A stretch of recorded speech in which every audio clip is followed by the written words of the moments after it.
down, we had already connected with her people. Her peoples and my peoples got together. You know what I'm trying to say? And then before I even saw her, I didn't tell her she was coming on the show. He sure did. But I just, this was a surprise. Yeah, so basically, I checked out the Almond Rod Squad down at everyone's place. And I'm just saying the sister brings abundance information. So, sister, before you get started, this is what I would like to know. Because our show is not only about the information, it's about the inspiration. You understand what I'm saying? So the inspiration is... Tell us about Dr. Oya Ma'at. What's the other name? Deanna Bailey. Deanna Bailey, right? So tell us about you. Tell us a little bit about your path, your trajectory to the process and the fine-tuned person we see today. Wow. I'm going to try to keep it short. I'm 35, so I can go back.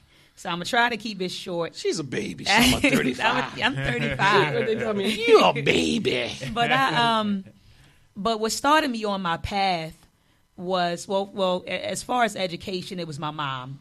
I come from a family that stressed that education is key. And going to college was never an option in my household. In fact, when I grew up, as a child, I used to look on the walls in my den, and I would look and just stare at my mother's degrees. My mother's an educator. She gave Baltimore City 35 years of service. And as she matriculated through her, her course, her path, she started out as a teacher and a reading specialist. And then from a reading specialist, she became an assistant principal. And from an assistant principal, she became a principal. And she actually retired from Baltimore City as assistant to the area executive. As a little girl, she taught me that, education is important. She stressed the importance of education to me. So I remember, being 5, 6, 7, 8, 9, and 10 and looking at the walls, and the walls were filled with her degrees. Cottman State University, she got a bachelor's in education from there. Then she went on to Johns Hopkins University, receiving her master's in education, and plus she received an advanced certificate from Johns Hopkins University. So I remember telling my mother one day, I said, Mom, I'm going to surpass you in education. That's my goal. So she was my standard. She was my standard. And I said, Mom, one day I'm going to surpass you in education. And I did. Okay. And she said, I want you to. She said, because generations are supposed to do better than the generation before. That's right. So she said, I want you to. And she encouraged me to. I remember in my senior year of high school, she came home with a magazine. And she said, you're going to college and you need to choose. You're going to college and you need to choose a discipline. And I was always a person that was good in like mathematics and science. So when I saw that engineering was a top paying, major, I said, okay, I'm going to go with engineering. That's that money. And it turned out actually to be, my passion. Engineering, but really African American studies. So, I was kind of torn when I was going through college. What did you say? You said what now? African American studies. Oh, right, okay. So I love mathematics and science. I'm passionate about that. But it's like, I'm on fire for, African American studies. And it was actually Anthony T. Browder, Dr. Anthony T. Browder's work that inspired me to want to learn more about my history. So it went from like Anthony T. Browder, give thanks. Yeah, I was listening. I read the Elder's book. From the Browder File when I was 15 years old. And then after that, I wanted to read Miseducation in the Negro by Carter G. Woodson. Right. And then after that, I wanted to read Stolen Legacy, by George James. And after that, I wanted to read, Philosophies and Opinions of Marcus Garvey. Then after that, I got a few books by Naeem Akbar. So my journey just kept going and going and going and going. Right. And then around 19 and 20, around 19... Yeah, it changed. I can't hear myself anymore. You can't hear yourself? I can a little bit, but... Okay, yeah, I can hear myself. Oh, okay. Okay, so around the age of 2021, I realized, that I had to free myself of... hit refresh. Resume? No, the button. The orange. No, that says finish. All right, just go... You know how to start it over? No? No, well, it's fine though. I'll just get it on. I'll get it from you. All right, tell the people. Go. You know what? I'm gonna share it on your page. How about that? All right. Yeah, we're gonna share it on your page. So anyone that was watching, I know my video feed just went down. But anyway, yeah, around 2021, I realized that I'm just an African, you know. And after that, I just strive to be unapologetically African. I hear that. And so I graduated from Morgan State University in 2013 with a doctorate in engineering. And instead of going into, you know, the corporate America, which I could have easily done, and you know, and made it, you know, got a 6-figure job, I decided to team up with my family to start EdAnime Productions to create educational materials for children, and particularly children of color. And my son, Jalen, he was actually, it inspired me to produce the series Mel Trek, because I noticed that he was kind of engrossed in mindless media, and he was watching a lot of animations that didn't teach him anything. And so he was the inspiration for the animation Mel Trek. So here we are. Wow. So here we are. Wow. Good stuff. Good stuff. What you got? What you got? I mean, you know, just hearing your story, as Minister Saw said, you know, our show isn't only about educating our people and about the information, but it's also about the inspiration. And from hearing your story, it's nothing short of inspiration. No doubt. And, you know, I know that you are passionate about taking your gift and being able to advocate for our youth. Definitely. And educate our youth. And, you know, going, you know, doing some homework, you know, seeing, you know, going up on the website, checking it out, I noticed that there were some essential things that you wanted those youth to get out of Mel Trek and that you wanted to get out of EdAnime Productions product. And the 3 S's: self-awareness, self-esteem, and solidarity. So why are those 3 S's, or those three things right there, so essential to the youth of today? Why are those the 3 things that you base a lot of your product off of? So one of the objectives of Mel Trek, one of the objectives is to, again, I just want to reiterate what you said: foster self-awareness, self-esteem, and solidarity. So, you know, we're on a mission to essentially to revolutionize how Black children perceive themselves. Good word. Okay. Absolutely, yeah. What I've noticed is because we have been stripped, you know, of our knowledge of self, our children gravitate to anything that's paraded in front of them. So anything that they see on the media, they mimic, because children emulate what they see. And, you know, we were stripped of our cultural identity, you know. And so in your cultural identity, that's your language, your psychological, they call it your psychological factor, your language, and your historical consciousness. And we were stripped of our cultural identity. So now we gravitate to any identity that they put in front of our children. And look at what the identities are on television. Look at the images that they're showing on television. They're showing things that, you know, it's cool to wear skirts, it's cool to sag your pants below your buttocks. You know, it's cool to use profane language. They're showing our little girls that it's cool to, you know, objectify yourself. That's right. And that, you know, it's okay to be promiscuous. And these are the images that are being projected into the psyche of our children day in and day out. Not to mention that when they go to school, then they're indoctrinated with European, I call it European ideology, right? So that, you know, now, you know, when they go to school, as they matriculate through school, they're constantly being brainwashed with European ideas. You know, they're told that their origin begins with slavery. And and you know, they're constantly calling our ancestors slaves, and you know, and what that does is actually dehumanizes our ancestors, and it desensitizes us to what our ancestors went through. So, you know, it's a lot of things going on psychologically, you know, with our children, the media, and then even in, you know, when they go to school, public schools, the public school system. So, you know, my mission, and not even my mission, our mission at EdAnime Productions is to change all that, to give them self-awareness, knowledge of self, okay? Because once you know who you are, right? Yes. Then once you know where you are and who you come from, then you'll have that self-esteem. You'll understand, you'll take your rightful place in the world. That's because right now we're acting like savages. Right. Our children act like savages. Talk I mean, about it. you know, They don't respect the elderlies. They don't even respect themselves, first and foremost. So if you don't respect yourself, you're not going to respect anybody else. That's right. So they don't respect themselves. They don't respect the elderly. They don't respect anything. They don't respect life. Absolutely. So what we're trying to do is, first and foremost, give them knowledge of self. Because if you understand where you come from and you know that you come from greatness, then maybe you'll know that you can conduct yourself with dignity and pride and take pride in who you are. And then once you get that esteem, then you'll want to be productive, right? So once I know who I am and I feel esteemed about who I am, then I have some pride, I have some dignity. And once I have some pride and some dignity, then I'm going to want to be productive.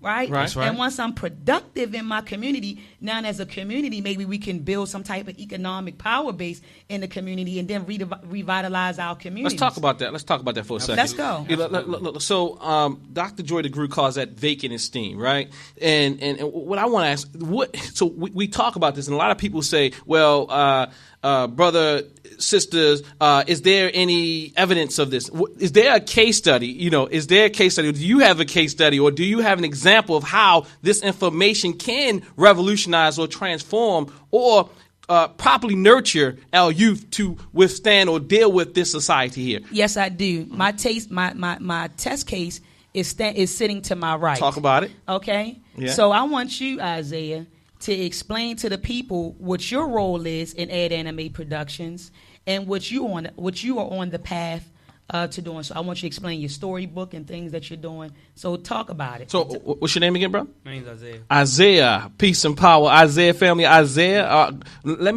Just introduce yourself to the family, how old you are, and all that type of thing first. Okay, my name is Isaiah. I'm 16 years old, just turned 16 in March. For EdAnime Productions, I am a producer. I am a co-founder. I am an investor. I am also the character voice for Bunchy and Chen in the series. So through EdAnime Productions, I learned a lot about African history. Right. We had to do a lot of research to help create the storyboard and the script and all that. So and through that, I learned a lot about myself. I learned that I'm great. So and through learning who I am, I learned that I could do great things. So now I feel like I have a responsibility to the community to try and make a difference. So with all my talents that I realized that I had. Absolutely. And share with them the project that you're working on right now. Now for EdAnime Productions, I'm working on the storybook for the first episode. So the first episode was Exploring Ancient Africa. So I'm working on the storybook to go along with the DVD. So we had the DVD, the coloring book, and now we have the storybook to put out there. So I'll have my own publishing company. I don't know what I'm going to call it yet, but and they'll put out the book through there.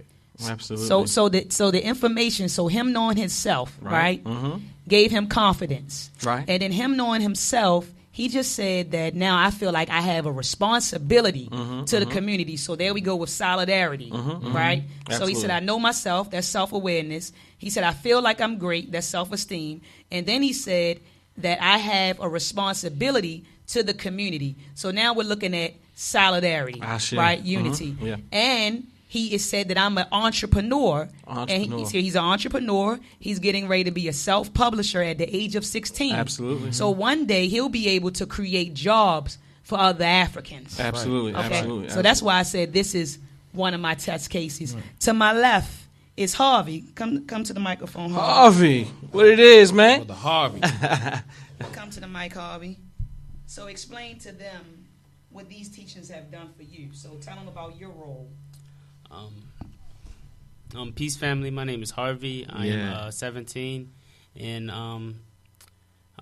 throughout Mel Trek and EdAnime Productions, I've learned basically learned about myself and my ancestors. Right. I learned a lot about what they accomplished, and it really taught me about what I can do for myself, like what I can achieve in my future. So tell them what you're working on right now for EdAnime Productions. Well, he's getting ready to make history. Go ahead. Tell them what you're working on, what should be out by, hopefully be on the shelf by June. So Okay. Go ahead. All right, so right now I'm working on a shoe design, so we could come out with our own shoe to give out to the youth. Talk about it. That's what's up. That's what's up. So they're gonna be fresh. Yeah, Yeah, of course. Funky Fresh. Yeah. They gonna be unique. What's the deal with it? What kind of style you working with? Tell them a little bit. Don't give me too much. I forgot. Don't even give them none. Let's let them wait. Just let them wait. My bad. Look. Keep it fresh. We just know it's gonna be fresh, right? Yeah, it's gonna be definitely fresh. So And then also tell them about your company. You have a company called RMK Customs. Oh yes, I have a company named RMK Customs, and I customize and restore tennis shoes. Oh So wow. they can find you at where? They can find me at rmkcustoms.com. I might have to. My son came downstairs with a sneaker. Right, he was like, "Mom, gonna take me to the store to find this stuff called a paint, some kind of paint." But so now I can tell him come to you. Yeah. In fact, I was going to bring him out tonight. I should have brought him out so you guys can meet each other because it would have been a wonderful thing. But so you mean to tell me these brothers don't have their pants sagging? No. You mean to tell me these brothers ain't saying there's nothing wrong with saying y'all mean and didn't and they didn't because we know that's part of our language. However, you know what I'm saying, these brothers are multilingual, right? So definitely. So nonetheless, the brothers are fresh, they're sharp. I see them right in front of me. I would look.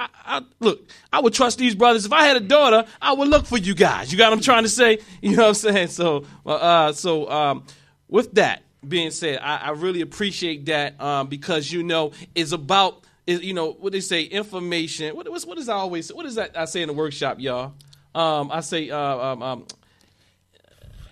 information plus application. No. I say, but anyway. I like that one though. Information plus application. Yeah, information plus application. But look, show me the evidence. That's pretty much what I'm trying to say. This evidence documentation beats conversation. Documentation beats conversation, right? Come and the on. documentation is right here. You see what I'm saying? Right here. And we are just getting started because these are the seeds. These are, and this is what we're talking about, family. Stop raising your children to go to school to work for somebody else. Come on. Add to your empire. Come and the on, sister is doing it right before us. That's I right. want to give you a bow. One of those things. You don't want to say, look, thank you, sister. But go ahead. What else is going on? I mean, I just got to say this. I got to add this to the discussion, family. As my brother, was speaking about the shoes and all that, I see every single day, the foam posits, the Air Jordan sneakers, the Vans, the Timberlands, the Ugg boots. It's like, why can't we be on the receiving end of that money? We give our money to Nike and Jordan and Adidas, and these people that are at the top of these corporations don't look like us, and they do not have our best interests at heart. No. I mean, Kevin Durant and LeBron James and all of these NBA, y'all know these guys. Oh, yeah. They get paid multi-million dollars over the span of years and years and years. And a lot of them don't really have many plans to do for our community what we want to do. So I salute both of y'all brothers. And y'all are doing wonderful things. Keep it up. And I just wanted to add to this. What Harvey is getting ready what he's getting ready to do is we're getting ready to make history with a Mel Trek sneaker. Disney has a sneaker. Mm-hmm. Nickelodeon has a sneaker. Wow. Where is our flagship sneaker? Like, we don't have a company out there. We don't have a Disney. Mm-hmm. We don't have a Nickelodeon. But I'm going to tell you this. EdAnime Productions will be tantamount to a Disney and a Nickelodeon one day. Because I'm going to do what I can while I have breath in my body. And they're going to carry the torch. And then their children are going to carry the torch. But where's our, I want our children to wear characters that are designed and created by us. That's right. You know what I mean? No doubt. They don't have to, I want to make not I keep saying I, but we want to grow EdAnime Productions to the point where parents no longer have to patronize a Disney or Nickelodeon. They could come and say, okay, we're going to go with EdAnime Productions. They have, films. They have storybooks, coloring books, backpacks, lunch bags, sneakers, T-shirts. I mean, we're getting ready to do it up. Let's do this. Let's talk about what is. Look, let me see that. Can I hold that right there? So look, check it out. Look, family. If you see it. Look, it's real. I mean, I'm telling you, I'm not going to lie. I'm real critical. That's yours, by the way. I brought it. Look, bought it for you. Give thanks to that. Look. And brought you a coloring book. I tell you, look, I be always, I be beating up people, right? I be like, look, they came on the show. Then look, they came on the show. They ain't even bring nothing. Thank you for the hospitality. That's that reciprocity. Look, that's what it is. That's why they call you Dr. Ma'at. I'm supposed to we're supposed to have this so we can look at it and then we can talk about it even more. But then I want to. The question is this. Thank you again. Thank you all. Thank you. So I want to ask you now, what is on here?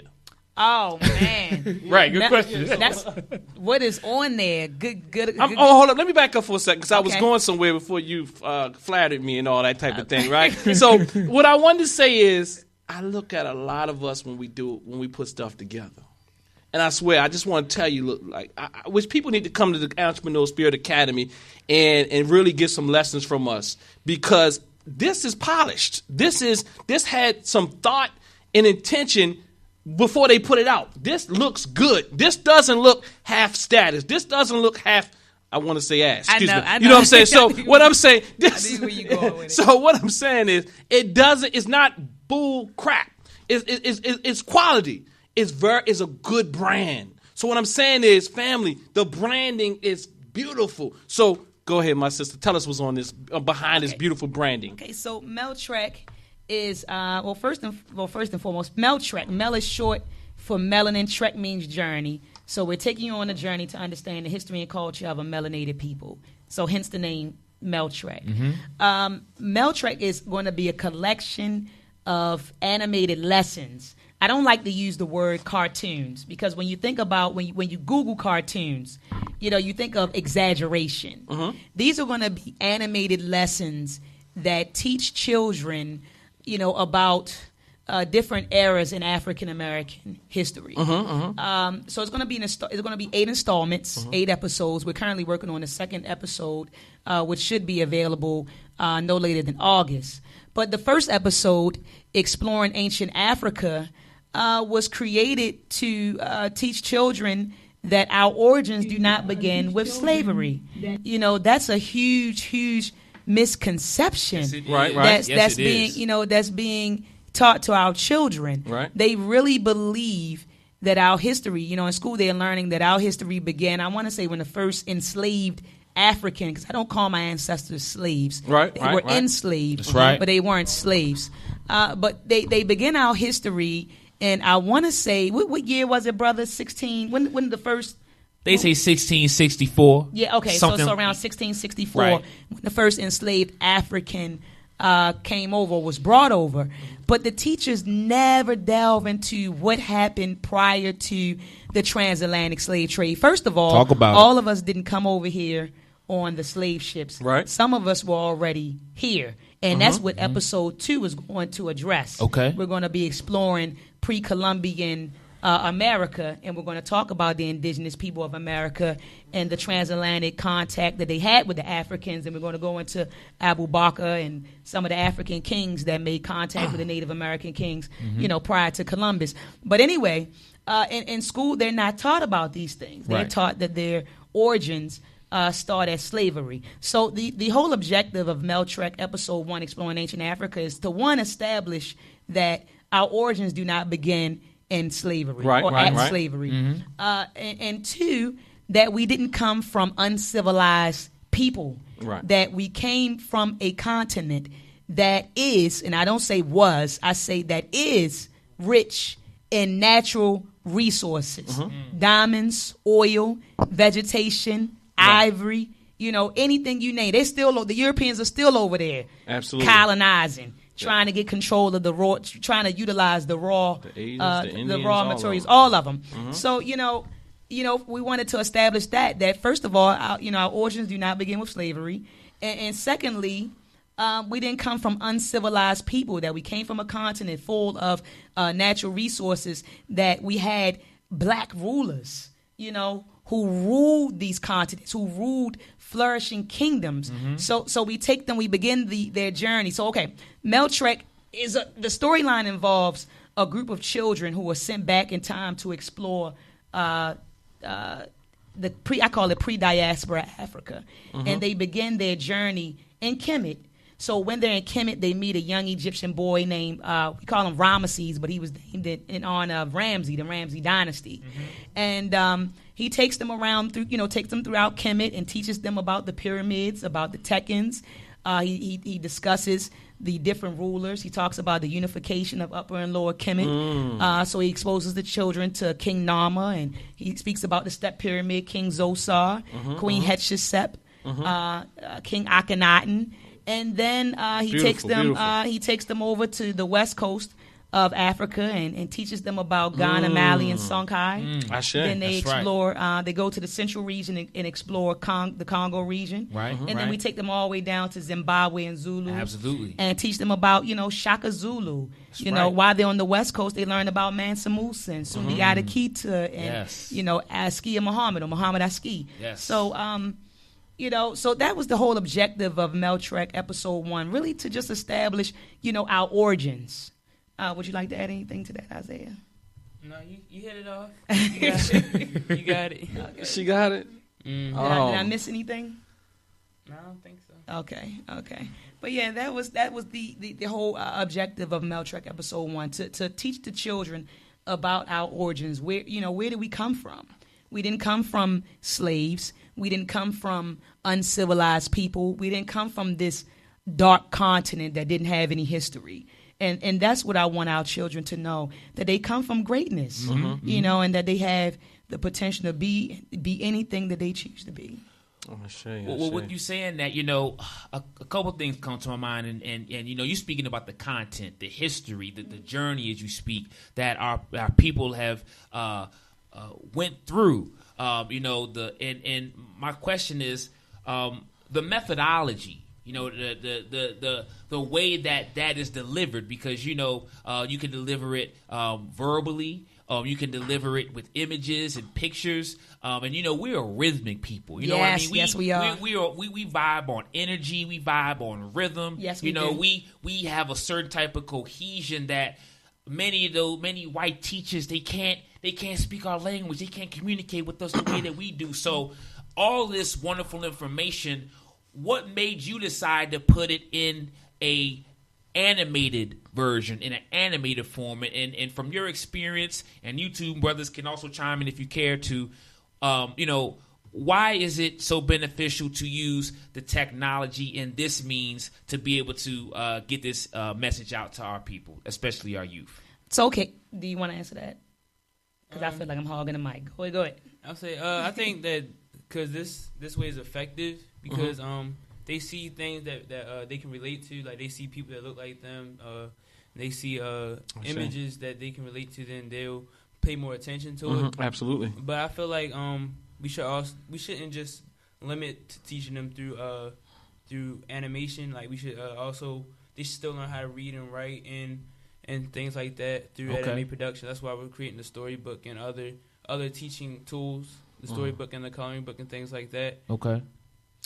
And I wanted to add that the pedagogy that we opted to use was hip-hop music as the teaching tool. So I didn't add that. So not only are we using animation to... So break that pedagogy thing down for us, because, we got somebody who doesn't have a dictionary. So when you say pedagogy, your teaching method. Yeah. Your method of teaching is your pedagogy. So our pedagogy was visuals plus hip-hop music. As you know, hip-hop music is very, very, very... influential, especially on our youth. Hip-hop music controls how they speak. They listen to hip-hop music, they listen to the slang and the verbiage that the rappers utilize, and in turn, then they start, speaking like the rappers. They want to dress like the rappers and emulate the rappers. So hip-hop is extremely influential. So we opted to use hip-hop as a tool to captivate the children and keep them engaged. Absolutely. So I have a question. That's about my fourth question, right? So check it. I think I saw something. I'm not sure if I'm correct, but I think I saw that you were going around in all these schools, and because I kind of was checking your page out. I saw the ad, and I saw that you were going around in the different schools, these little phone type of videos. And I think I saw, I might be wrong, that there was it was a little friction about the truths that you brought out in here. Was there a little friction whether or not this was true or not? I'm sorry. I'm thinking I saw someone who was challenging the actual, the blackness or the Africanness of ancient Kemet and these empires and so on and so forth. I don't don't recall. That might have got past me because I have a lot of people that I go back and forth with. But what did you see? I can't remember because I just probably saw it. We were on a media fast, so I don't even know if that was during that time. Mm-hmm. But I saw something. But nonetheless, how has it been going to these schools? Because I see you've been traveling, you've been going to schools, you've been in D.C. and so on and so forth. How has that been? Oh, it's been lovely. We get a great response from the children each time that we go out. You know, we have a set program. We get them warmed up, and we play some hip hop music. Shout out to DJ 5 Star from 5 Star Enterprises. He does the music for us, and he warms the children up, and then we show them Mel Trek, and they're engaged. They sit there. Our presentations sometimes run an hour and a half, and we're dealing with pre-K to 5th graders, and they sit there, you know, and we know that the attention span of a 10-year-old, 5-year-old, 6-year-old is, you know, a matter of minutes. But they will sit there through a presentation. Our last presentation, I think we got to the school at around 9 and left around 1 o'clock p.m., and we had 2 assemblies. So we kept the children in there for about an hour and a half. But they remained engaged, you know, and these are little kids. So we get a great response every time we go out. The principals, they love Mel Trek. The teachers, they love Mel Trek. School counselors love Mel Trek. In fact, Mel Trek is now being shown in schools in the UK, in schools down in Illinois, Alabama. I mean, people are starting to integrate Mel Trek into their curriculum. I see. What ages? I tell people that Mel Trek is for all ages. Okay. Now we target pre-K to 8th grade. That's who we target. But if you look at the content and information is for everyone. Absolutely. Because I'm sure adults would sit there and say, "Oh, I didn't know about Mansa Musa. I didn't know anything about Zosar, Nama." Right. Or, you know, so the content to me is for everybody. Absolutely. I was thinking about that. I was thinking maybe one day while we're here in the temple or something, we can play that. But also, I know I heard a parent over there like, "Yeah, I'm gonna get that up in my. I'm about to get that. I'm about where can I get that from?" And what you say, Brother Martu?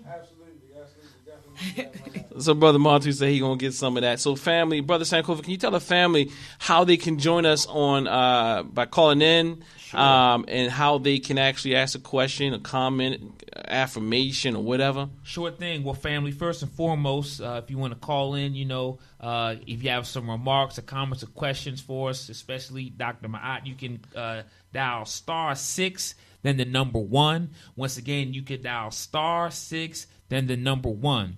In addition to that, you can also dial this number here, 641-715-3570, and the PIN number is 618-185. Once again, you can dial this number if you want to get connected with us, 641-715-3570, and the PIN number is 618-185. And then also a reminder, all right, you hit us up on the chat board, okay? Hit us up on the chat board, you know, drop some love, you know, drop a few lines for us, you know, let us know that you tuned in, connected with us. If you have any questions, you could also shoot them on there as well. And Dr. Ma'at, before we get back to the conversation, go ahead and hit us with your contact information so we can get in contact with you to receive your beautiful, wonderful products. And also where they can go and get it online, because I know it's online. Yes. And you can visit EdAnimeProductions.com to purchase your Mel Trek products. That's EdAnime Productions with an S. EdAnimeProductions.com. You can reach me at dr.mayat, that's MAAT.MSU@gmail.com. But I just wanted to add that when you visit EdAnimeProductions.com, we have unit plans that you can download from our website. So not only do we have, and this is for free, okay, Brother Sankofa, this is for free. So you can go to the website and you can purchase, we would love for you to purchase the Mel Trek film. However, I do want to caution you that the animation is roughly, well, the video is about 45 minutes, 22 minutes of animation and like 23 minutes of bonus content. But the animation delivers a lot of information at a high rate. So I'm not going to say that it might overload your child, but it's a lot of information being delivered by the film. So I ask all parents to download the unit plan and go through the unit plan with your child so that when they watch the film, that will increase their understanding of the film. And a unit plan is free. Okay. All we ask is that you subscribe to the website, you register at the website, but then you can download the unit plan for free. And it's a 10-day unit plan. So you have 10 days of lessons. You have a Mel Trek student learning packet and a Mel Trek assessment packet. So by the time they complete this unit plan and then they go watch the film, they'll be able to understand exactly what they're looking at. We also produced a Mel Trek coloring book to reinforce the information that was disseminated. The information that was disseminated in the film. So I recommend that parents not only buy the film, but download the unit plan. Go through the unit plan with your child. Purchase the Mel Trek coloring book, for your child. And when the storybook comes out, download the storybook on your iPad, your Kindle. We're also going to have a voiceover available for the storybook. So if you don't feel like reading it to your child, you can give him the storybook, right? And he'll be reading it to your child. Gotcha. So, and I also wanted to add that we also have a cooperative economic program on our website. So if you are a wholesaler, like if you have a store and you would like to wholesale Mel Trek products, the opportunity is there. There's a PDF that you can download from our website that explains our wholesale opportunities. We also have an affiliates program that you can sign up for. So if you have an e-store, then you can join our affiliates program, put the link on your page, and for every customer that purchases Mel Trek products, you get a commission for that. Absolutely. And we also have fundraising opportunities. So if you are a school or organization and you want to raise, some money, you can sell the Mel Trek products, and then we give you a percentage of whatever you raise. So we also have a cooperative economic plan in place for the community as well. Impressed. I hate to say impressed. Like, well, what did you expect, right? But I mean, I've seen a lot of mess. You got what I'm saying? Yes. And what I'm saying, what we say, we got what Dr. George Fraser said. We got to put the business people out of business. Right. So ain't no business person over here. This is a business team right here. You got what I'm saying? Business with all the syllables, the proper syllables. You know what I'm saying? So what I'm saying, our show is coming almost. It's almost there, right? We got started late, but we don't want to keep you out over. It's 10:20 right now. But what they say, turn up. Turn up. They say turn up, right? Turn up. Look, these brothers like they can turn up. I know y'all ain't always smiling and happy all the time. I mean, y'all can get happy and turn up, right? So nonetheless, what I want to say is no, but really, I saw the sister on Sarnetta's station, and I thought that the work was phenomenal because I'm a critical person. I'm not gonna lie to you. It's not much that I like when it comes to, I like a lot when it comes to good scholarship. You got what I'm saying? But I critique everything. You hear what I'm saying? I be getting in fights over hitting colors. You hear what I'm saying? I get in fights with my own people. They're like, hold up, Mother Minister. Nah. No, I say you are making up stuff. You got what I'm saying? I say you can't substantiate that. You got what I'm saying? I say, look, they look at me like, you hate. No, I ain't hating. I'm saying they are putting out false information. That's right. And when I saw this sister, and this is really why I said, look. Now, business, hold on. Let's back up for a second. Business. Look, someone, okay, this is for you who said that, why do we bring on people to talk about certain things like ChemMed or certain things like a psychiatrist or certain things like whatever? Okay. Dr. Ma'at, Oya Ma'at, is a lecturer as well. She's also an engineer, but she happens to have a business. A psychiatrist has businesses. Lecturers are business owners. Let them look. We need to demystify what lecturers are really doing. It's nothing wrong with making money because it allows us to live. It allows us, especially if the person or the people are doing the right thing with the money. We need money to operate. Okay. If you want to go back to the days when you were, the ancient African days or the ancient biblical days, okay, just think of a dollar bill as a camel, a sheep, a goat, some livestock, a dollar, whatever works for you. Just understand that this represents that. So what I want to say is, sister, I was impressed, even more impressed about the way that you delivered. And I don't even look at people's lectures completely. I looked at yours completely. Wow. In fact, I shared it. That was 2 hours. Yeah, I looked at it completely. I shared it. I shared it with Brother Jabari. I shared it with Sank. I shared it with everybody. What I'm saying is the information was right and exact. You got what I'm saying? And you also critiqued some elders, but you did it in a very, let's say, cordial way. You got what I'm saying? So what I'm saying is that's what it's all about.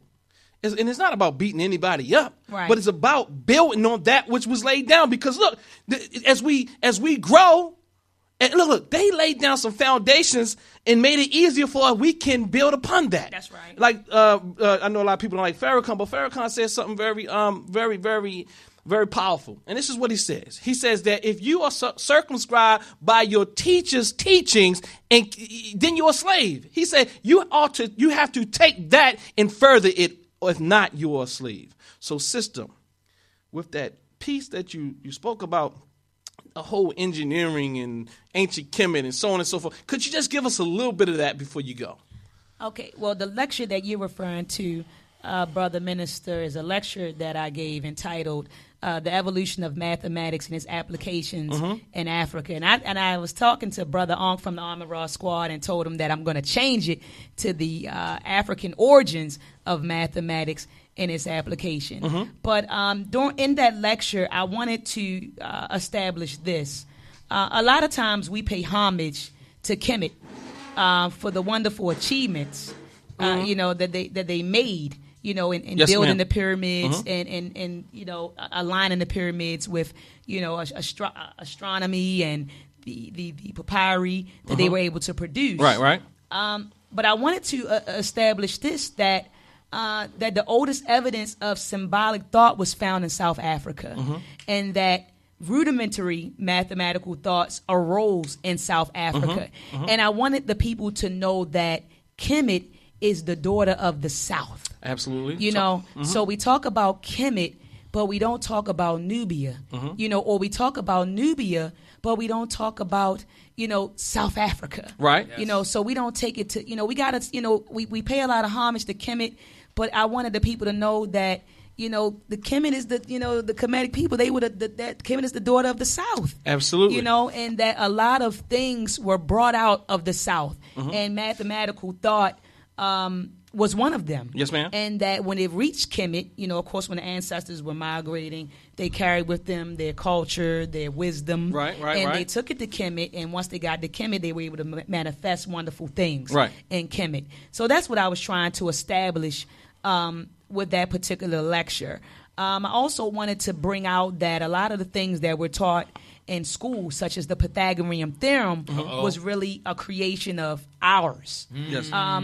So I wanted to establish that. So I broke down, I know you remember when I spoke about the step pyramid, and how the step pyramid was basically built on I don't know if it was a step pyramid or the Giza. It was a step pyramid, and how the step pyramid was the perimeter was equal to the circumference of a circle. Right. And based on that, we deduced that they were familiar with algebra. They were familiar with geometry. Be, right, exactly. So I wanted the people to know that a lot of these things, a lot of these concepts that we are exposed to in school were our creation. But they'll put a spin on it and say, oh, the Greeks came up with it, or Hebrew gave it to you, or Arab, brought it to you. When really it was, the folks from South Africa who brought it out of South Africa up, through Kemet, and it manifested itself in Kemet. Let's talk about that. I mean, my other fight, all right? Even in my conscious family, I have, I was born into this thing, right? Okay. And some people, part of my family, they think that that it was the levitation and the brain and the way that we focused and we tuned into with our chakras, and then we got into, and then we lift the stones. Oh, Lord. And we actually went to Kemet. We went to Egypt. I went to Egypt. We all went to Egypt, but nonetheless, they said it was our chakras. I'm just making up. Okay. But they say that the stones could not be lifted by lifts, and they can't redo it, so they had to do it with the deeper thinking, but they didn't move the stone with tools. They really did it with levitation and all this type of thing. But what I'm saying is this. Even when you go to Egypt, they show you squares. They show you compasses. They show you mathematics. I'm talking about in the museum in Cairo. So what I'm saying is, how do we overlook this and say, well, aliens have done it? Oh, or how do we overlook this and say, well, our ancestors just meditated long enough and the blocks just flew through the air? How do we do all that when you see these tools? And look, to me, come on, stop being spooky. Stop it. I understand you want to hold on to your religion. We got that. But look, stop it. What I'm saying is our ancestors were mathematicians, and this is why I appreciate this work. Go ahead. How can they get that? I don't know if you have it taped, recorded, or whatever. I think even if it's online, I think they need to have a copy to put in their DVD player, download on their computer, whatever. Yeah, if they go to YouTube and just type in Dr. Ma'at, it'll pop up. Okay. The lecture will pop up. Again, it's called The Evolution of Mathematics and Its Application in Africa. So it'll pop up either on my page or either on Sinetta's page. Okay. But they'll definitely be able to access it. All they have to do is just type in Dr. Ma'at in the search bar and it'll come up. The Evolution of Mathematics. In its applications in Africa. She said mathematics. Mathematics. She's not speaking her Baltimore native tongue today. She's not speaking the Baltimore. Let me say Baltimore. You know what I'm saying? Tongue today. You know, she wants to speak the Howard. But you know what kills me when they say that aliens built the pyramids, but yet. You know, in the pyramids of, some people call it Mitem or some people say Matum, but they actually have names written in red ochre on the pyramids. Right. And we know that writing things in red ochre or writing things, painting your body in red ochre, that's a South African tradition. Yes, ma'am. You know, so how do you explain that? Did the aliens come out of South? Like, how do you explain that? The people that built the pyramids actually wrote their names on the sides. They wrote their names in the limestone. Right. So it's no way around that. You know, so I don't understand how people can even still accept the belief that the aliens came and built the pyramids with all of this archaeological evidence that we have that will refute that. I don't understand how people could even believe it. And some still do. And a matter of fact, I'm not going to call out the brother's name, but there's a brother in the community now who is teaching that the pyramids are 65 million years old. Do y'all know who that brother is? No. But yeah, he's super pseudo, and but he has a large following. He does have a large following, and he's teaching that the pyramids are 65 years old. And we know in 2016 that there's a such thing as absolute dating, right? Where they use radiometric things to deduce, when something, how the age of something. So, sometimes it's luminescence, and then you have potassium, you have carbon, you have all of these different dating techniques or absolute dating techniques that will tell you exactly, how long ago, a substance lived or the age of a material. So, I don't understand how in this community we're still letting people like that teach. I'm just wondering. They're popular. People like them. People like to grab. It's easier to get attention when you teach that because we want to take ourselves outside of reality. We want to escape this. We want some spooky things. I agree. And if you start teaching, look, like right now, you people are finding out about you, but I guarantee you put a little spooky stuff in there. If you wanted to go a little faster, go ahead and put some spooky stuff in there. Right. Mathematical levitation through the membrane, something like that, right? So through the pineal gland. Through the pineal gland. The pineal gland. Yeah, Brother Kof. With you saying what you said, and I mimicked Minister Saul. When Minister Saul saw your lecture, he told me about it on the phone. The next time I linked up with him in person, we pulled it up on YouTube. We checked it out.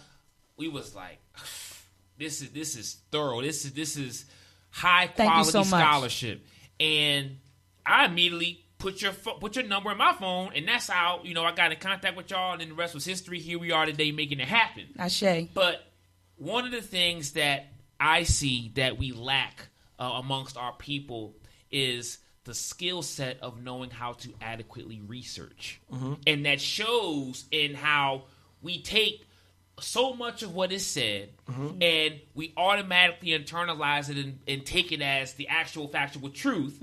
But knowing how to research, how to delve into sources, how to be able to compare and cross-reference. This is actually a skill set that a lot of our people don't have. I agree. And I know that in your field, I could tell based on the quality of your lecture and the other lectures that you have and just your body of work, that there's no way that you'll be able to produce Mel Trek and all the things that you've done. I know some of you brothers also have done some research. What are some basic tips that you would give our listeners and our people in terms of how to adequately research so we can be coming from a position of being able to better support and substantiate what we claim to proclaim, in terms of what we know? Okay, so when you're researching, a particular topic, when you're doing research, your sources are everything. Where you're getting this information from. At Morgan State University, when I was pursuing my doctorate, everything we had to get primaries, a primary resource. So you had to pull from journals, scientific journals, mathematical journals, archaeological journals. So when you're reading when you're reviewing someone's research, the first thing you should ask yourself is this: are they published? Now, I want to caution you. Okay. Just because it's published doesn't mean anything. Okay, we'll elaborate on that. Yeah, just because you're published. So you look and you see if it's published. But what I do when I'm critiquing, a source, I first and foremost want to know, has it been peer reviewed? So you could come up with this theory and tell me that it works. But has anyone else in your community scrutinized your work and come up with the same theory? So has your work been peer reviewed? Has it been published, in a credible conference or at in a credible journal? So those are the things that I look for when I'm looking at someone's work. I'm looking at a book or reading the book. Before I even open it, I'm going to the back and I'm checking out the bibliography. Narcissism. To see, yeah, I'm just sorry. When you talked about the brothers, right? And I think I have an idea, but I'm just saying narcissism is running rampant in our communities, right? Agree. I call myself the psychosocial spiritual entrepreneur, and we agreed with that. So what I'm saying is, narcissism is a disorder. And, as much as we try to say we don't fit in the European system or the ailments, I always say, look, if there's look. Just because it came from being over here doesn't mean you don't have the disorder. Right. In fact, because you are here, you do have the disorder. You might be out. You're out of order. But what I'm saying is, narcissism will create people who will create these things for attention, for audiences, for fake degrees. And I mean, like, anytime somebody do that, like, I got a lot of them. It ain't one person. I'm saying it's a lot of them, and I'm not calling no names today because I'm keeping it clean. You know what I'm saying? But I don't care if somebody else does. But what I'm saying is, look, because I don't want to put my energy in this crap. But what I'm saying is, look, narcissism is a problem, family. And we got, I'm sorry for coming in there, but it was just coming off my tongue. And what I'm saying is, we have to stop it. We have to realize who's a charlatan and who's for our people. And these people who will say anything to get you to listen and watch and follow them, we got to wake up. Sometimes I feel like, man, how far do we have to go? So what I'm saying is, family, anytime somebody pulling out, I don't care if they have another degree. What I'm saying is, it's no reason to pull out any degree, because I don't give a goddamn about a degree. What I'm saying is, degrees are good. They show that. I would at least say, and I heard you speak about it on side of the show, I would, more than say that you research and so on and so forth, I would also say it shows that you have some level of tenacity as well. What I'm saying that you just take that same level of tenacity and do what this sister and her family is doing. You got what I'm saying? Take that tenacity instead of turning it over to the boss, the white man, the big wig, the people, the master, the boss, whatever y'all say when they come to work. I always say, stop. You a big wig. Stop calling them big wigs. But what I'm saying is, look, check it out. We don't need people who's lying to us. We don't need people who acting like they're going to build stuff and they ain't going to never be built. We don't need people. I shaded that. We got to stop the bull crap, and we got to wake up. But, sister, let's talk about it. Let's see. They saw something going on over there. I don't know what they saw going on over there. But I saw, we didn't have any questions today, huh? So, look, family, if you wanted to, and before we go off, come on, because we're about to get off the air. I know somebody has something. I know they want to talk to Dr. Oya Ma'at. What's her other name? Why this was the other name? Dr. Oya Ma'at or Dr. Deanna Bailey. Deanna Bailey. Either one. All right, so look, check one. it. That's the one I remember. But look, call-in family, come on. Stop playing. Stop acting shy. I know at least you got one of your friends. Come on, let's talk to the sister. Call in 641. I'm going to say it slow. 641-715-3570. And then what you can do, once you call in, put in the code 618-185. And once you do that, if you want to speak, you want to join, you want to talk to the sister and her sons, come on. Let's do it. Push *6 and push 1. And if you're already listening through the line, just push *6 and 1. That's all. And look, I just wanted to mention that my next lecture, I don't know if you guys heard about a debate coming up with Brother Reggie, and it was another brother, I forgot his name. They're debating on, and I'm not being rude when I say I forgot his name, but there's a debate coming up in New York on April the 10th called Are We Moorish America? Are We Moors or something like that? I think that's the name. But I will be opening for that debate, and I'm doing a lecture on Is the Black Woman God? Okay. So I think I'm going to upset a lot of people. So what is it? What is it? Go ahead. Let me look at what is she God? Is she goddess? Is she what is she? Is she God? Is the black woman God? My stance is no. That's my stance. Why you say so? Go ahead.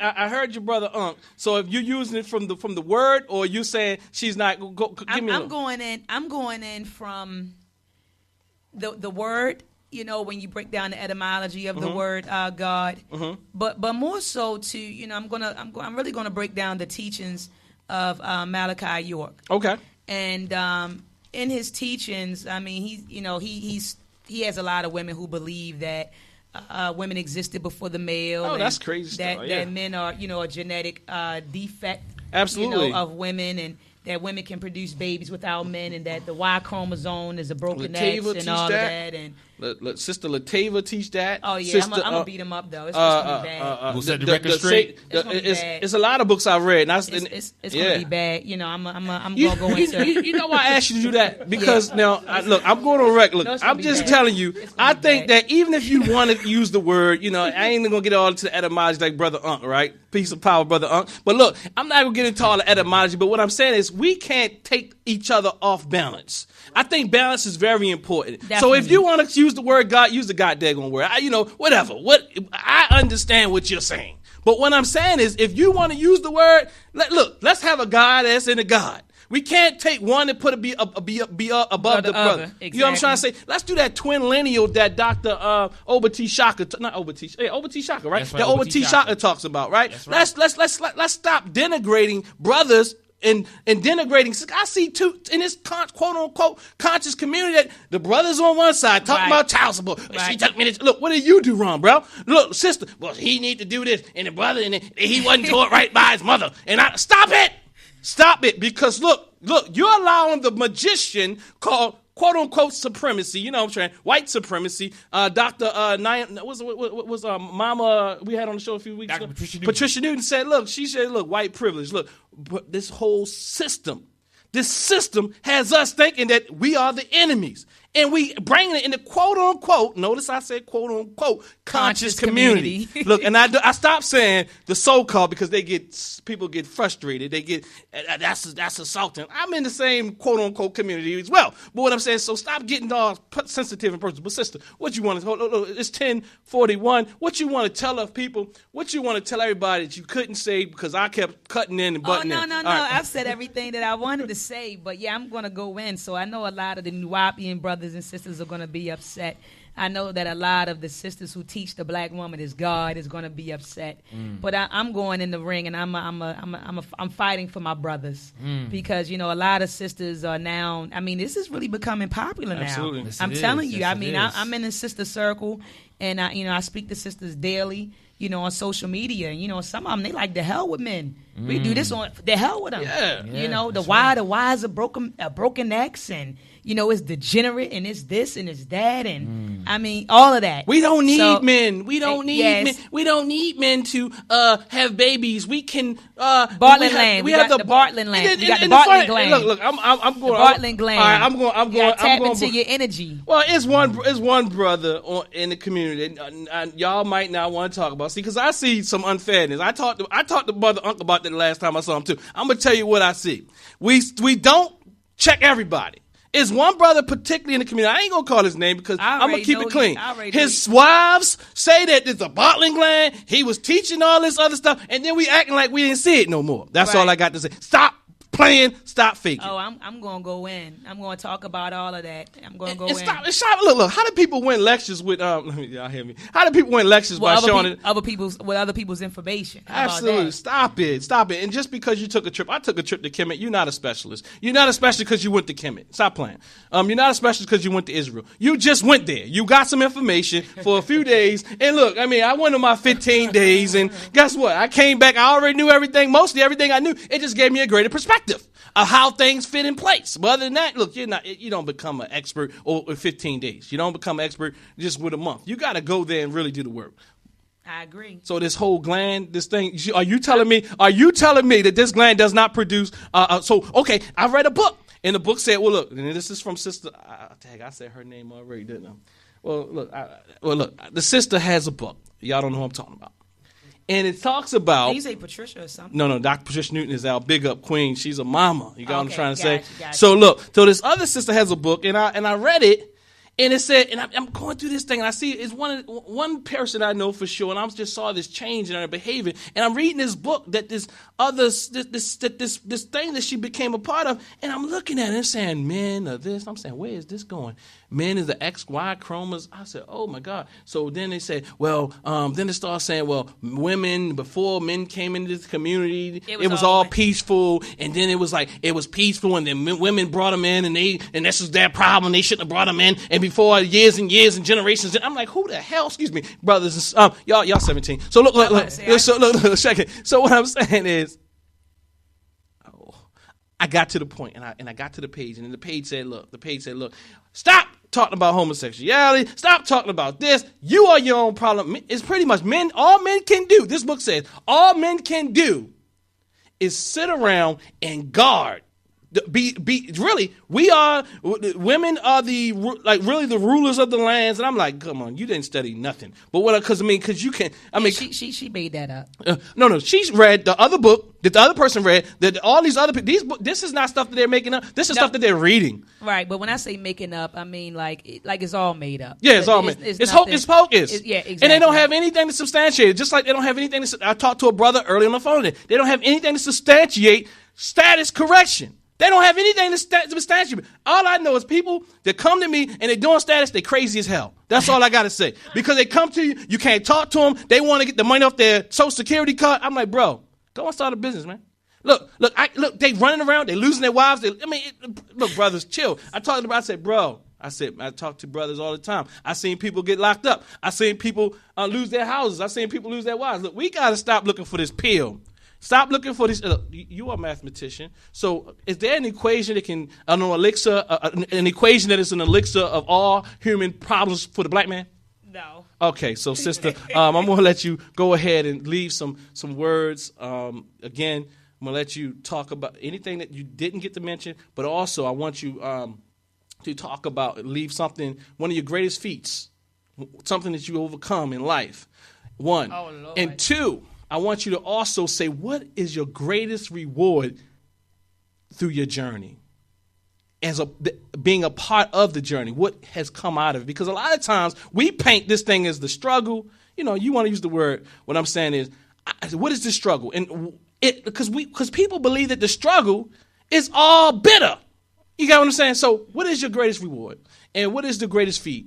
And anything that you didn't mention so far, and you can also let the family know how they can get in contact with you once again. My greatest reward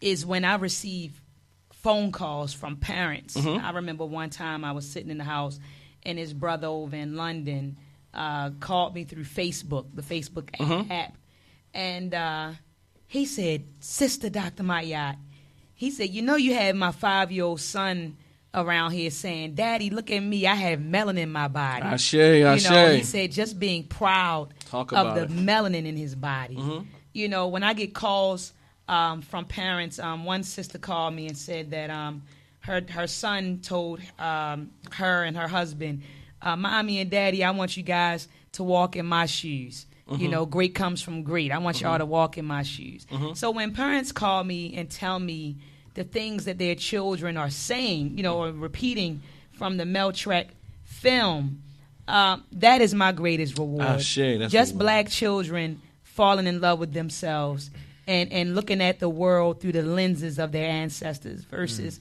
the lenses of our former oppressors. Mm-hmm. So that to me is my greatest reward. I remember the great Dr. Frances Cress Welsing said that her mission is for black children to love themselves as themselves. And when I get phone calls from parents, alluding to that, that has been my greatest reward. You said greatest feat. I've been through so much. Lord, I'm trying to think what was my greatest feat. I wouldn't say defending my doctorate. I wouldn't say I can go very personal, or I could keep it surface, and I could keep it. I'm trying to think. I don't really know. You said my greatest feat. I mean, just think about it like this. This is a show, right? They see you where you are. They like one thing a brother says is he says that people when they look at you right now, they see the glory, but they don't know the story, and what people believe in this community and other communities is that they become you with sitting on that hind parts and not falling over no stumbling blocks. So what I'm saying is right. I've had many stumbling blocks though, brother. Like any experience, and that's what I'm going to talk about during this lecture. Is the black woman God? I'm going to first begin by talking about the plight of the black woman, and I'm going to talk about why a lot of sisters gravitate to a doctrine such as the black woman is God. So I'm going to go through the plight of the black woman, and in doing so, I'm going to share on that day a lot of personal things that I experienced as a black woman from being, a fatherless a fatherless child. My father was never there. So I grew up under my mother, who was, she was everything to me. She had to be everything to me. So I had an absentee dad. So that was, very challenging. And then I went through a number of things because I didn't have that protection that I should have had, growing up, if you understand what I'm alluding to. Yes. So I'm going to talk about a lot of those things during my lecture when I go into the plight of the black woman. So I'm going to let the sisters know that everything that you can imagine, everything that you've gone through, I've probably already gone through it. Everything, from having an absentee father to anything and everything you can think of, I've experienced it. So I'm going to go into detail during my lecture during that specific segment on the plight of the black woman. So I've been through a lot, but I will open up, on that day. Ashe. So definitely we can get you to come in here again and probably grace the place one day, do a lecture here or somewhere else that we can host an event here in Bmore City, because it's not, I'm not gonna lie to you. I love Baltimore. Me too. I come from Baltimore. Is a great struggle here, and the people are built strong and tough because of the struggle and the triumphs that we have to go through. So don't sleep on Bmore City, because definitely is really real. You know what I'm saying? So what I want to say is this, sister. I thank you from the depths of my heart for even going in that little bit, and I appreciate you, because your story can inspire someone else, because that's what we need. We need inspiration. We need to know that it's a struggle, but through that struggle, there's also reward. And through that struggle that you went through, you got that reward. You got that young lady coming, a young lady a child who told their parent about them loving themselves and so on and so forth. The young boy. So you got that reward, So you've been through that, all of that. And through even the even the struggle that it took with all of you to put this material together. I'm pretty sure y'all was fussing at each other and everything else. You know what I'm saying? So it's definitely work, people. It's definitely work, but in the struggle, go ahead. I just wanted to add the reason why he made that face. He was the rapper. So that voice that you heard rapping on the songs. Yeah, he's the rapper. So hold on. Wow, you a fly MC. Get on the mic, Harvey. So yeah, he was the rapper. He's the voice of Ramesses, the young Egyptian boy. Where's the cover? President Kofa. Yeah, the young, on the DVD. Brother Demonte over there, copying it over there with his scanner or something. This is his character right here, the young Egyptian. Okay. Ramesses. Okay. And Ramesses is on the back as well. Okay. So he's the rapper. So the reason why he made that face is because while we were recording the film, I was cut. I fussed the whole time. That doesn't sound right. Cut. Do it over. Cut. Sound like my wife. Yo, you got a nice flow though, for sure. Oh, we should have got. Well, we're gonna bring the family back. Dr. Oya Ma'at's gonna have to get that radio show. Go ahead and think about that. But also, we do some lectures here in Baltimore. We're gonna talk to you about that, and it's just gonna be a powerful thing. A great connection here. I'm excited. I'm even more excited after having you on the show. And just feeling your spirit. I hope I can say spirit because some of y'all conscious folk, you can't even say, you can't use English, but when you want them to use English, like exactly. Look, the whole damn English, like everything you saying is English. So just stop talking unless you learn another language. So what I'm saying is, family. What I want to do, Brother Sankofa, family. Tell the family how they can check us out, but also, family, we're going to have this video up on YouTube. You can go to Dennis Asar Winkler. Go there now and subscribe to Dennis Asar Winkler on YouTube. And Brother Sankofa, go ahead and tell them any events, anything that we have coming up in the near future before we go off. Sure thing. Well, as we said earlier in the show, coming up the day after tomorrow, Saturday, March 26, 2016, from 10 o'clock to 2 o'clock p.m., the Winkler Investor Group will be giving yet another real estate investing workshop. Learn to invest in real estate without cash, credit, qualifying loans, or even a job. And that's going to take place at the location of 23 East North Avenue, Baltimore, Maryland, 21202. And it's going to be in Unit L3 in the lower level. It is free, so you can be able to also I'll go to Conscious Black Business Network .com and be able to register. Don't delay, don't procrastinate. It's going down, family. So that's going to be another real estate investing workshop brought to you by none other than the Winkler Investor Group. Also, in addition to that, coming up on the same day from 7 o'clock to 10 o'clock p.m., Scott Whitaker, Dr. Scott Whitaker, is going to be coming to Baltimore. He's going to be brought by Reality Speaks, Jabari Natur, who's chairman of Soul Vibers Nation. Reality Speaks, many things, but nevertheless, Dr. Scott Whitaker, who authored the book called Medicine, which speaks about some of the toxic, hazardous things that are going on in the medical industry that are devised to decimate our people. But nevertheless, it's from 7 o'clock to 10 o'clock p.m. at the Pleasant Hope Baptist Church, located at 430 East Belvedere Avenue, Baltimore, Maryland, 21212. So you could, just go to Facebook there, and the event is there, and you could be able to get your ticket there. But nevertheless, family, a couple other things. If you want to stay connected with us, the Conscious Black Business Network, you can go to Facebook. We have the Conscious Black Business Network page, and we also have the Conscious Black Business Network Studios. And when you go there, you can see our videos, our interviews, and all of the things that we have for you, our people. And also, you can go to consciousblackbusiness.com. As Minister Asar said, show us some love, give us some donations, show some support so we can keep shows like this and all the other things going. Don't get it twisted. Even though we have the Conscious Black Business Network, it is not the totality of what we do.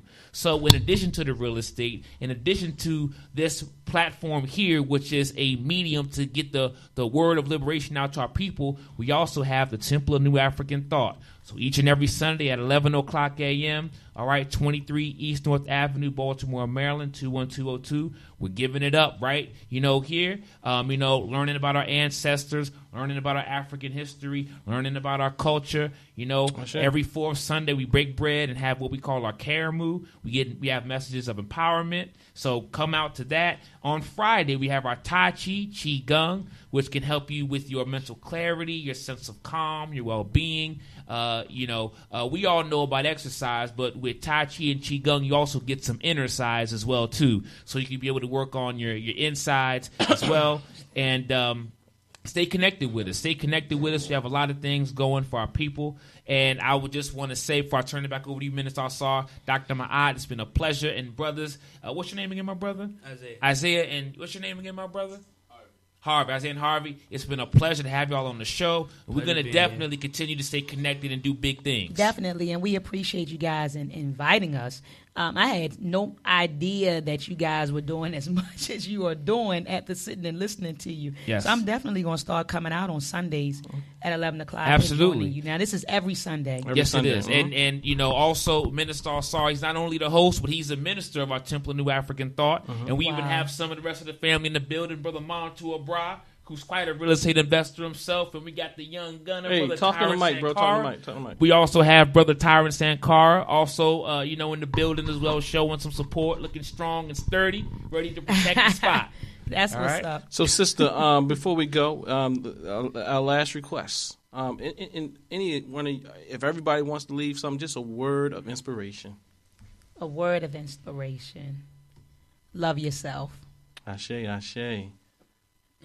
Learn who you are, and you'll be able to do great things. Ashe. You got something, Harvey? Yeah. You ain't got no shot. Got a bar? Nah, stay strong. Stay in peace and power, family. It was a wonderful show. I mean, I really enjoyed this, family, and we're going to go out. And I want to say, family, it was a wonderful, wonderful show. And, man, oh, man. So, what I want to say is... With the love. That's not what I wanted to say, family. It's the business of life. The business of love. I want to say something more like that, right? So Marcus Garvey, family, says, poverty is a hellish state to be in. It is no virtue. It is a crime to be poor. It is to be hungry without a hope of medicine. To be tired and sleepy without a place to lay one's head. To be naked without hope of clothing. To be despised and comfortless. To be poor is to be a fit subject for crime and hell. And with no further ado, family, we're going to say peace, peace, peace, peace, and power.